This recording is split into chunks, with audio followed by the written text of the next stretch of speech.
here's a phrase that I think a lot of people don't understand or don't apply the right level of discipline to. For project management, you need to understand critical path. And your critical path is anything that impacts the finish date of your project. And that can be anything. That could be you doing a walkthrough the day after you buy it. Does it take a day to do that? That impacts your critical path because you're not going to finish the project for another day. And anything that you can grab out of the critical path condenses your schedule.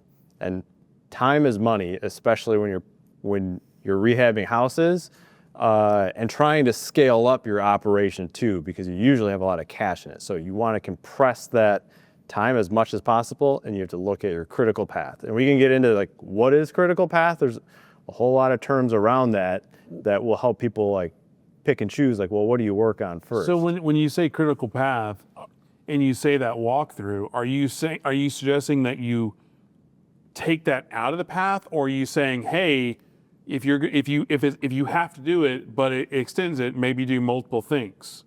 Like what are you saying on that critical path? Because like a walkthrough sounds like something you should do.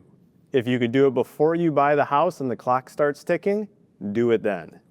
If you can do it on the day of closing versus the day after closing, what he's saying is you now finish the renovation a day earlier. Okay. Correct. So anything you can do to compress that critical path, which means multiple trades working on the job site at the same time. So you don't have the painter and then the flooring guy coming in, because there's always going to be a couple day buffer of like, well, I got to finish up this job. I got to do this, right?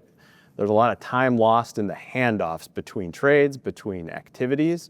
So if you can compress that or overlap that or remove it altogether, you're going to shorten that timeline of your total project. So one of the things he said that I think at Ternus we're always trying to help our customers avoid is getting real estate rich and cash poor.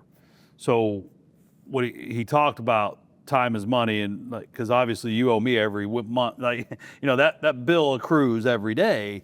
And what happens is people often will say, well, I make X number of dollars flipping houses per unit and I make Y number of dollars wholesaling. My volume's down. In order to maintain my revenue, I'm going to need to flip houses, more houses. And it is a good conclusion, but they miss the cash conversion cycle planning portion of it, and they don't compound effect the increased inventory and the cash outlay. So said another way, if the average house has 20K of out-of-pocket expense and your business is used to having one at a time, then you're used to basically having 20,000 of your asset base missing. If you go to having 5 at a time, your business now has $100,000 missing at a time. And it's just, if you have the money, great. But oftentimes people don't plan for that. They're like, I'm going to start, and what he's saying is if you can go from a 45 average day, I call it TTL, time to list, right? So like from the time that you close on the property to the time it's listed for sale or rent. If you go from 45 to 42 times 10 units, I mean, you just saved 80 days worth of interest carry, and at an average of, $200 a day. I mean, it's just real money.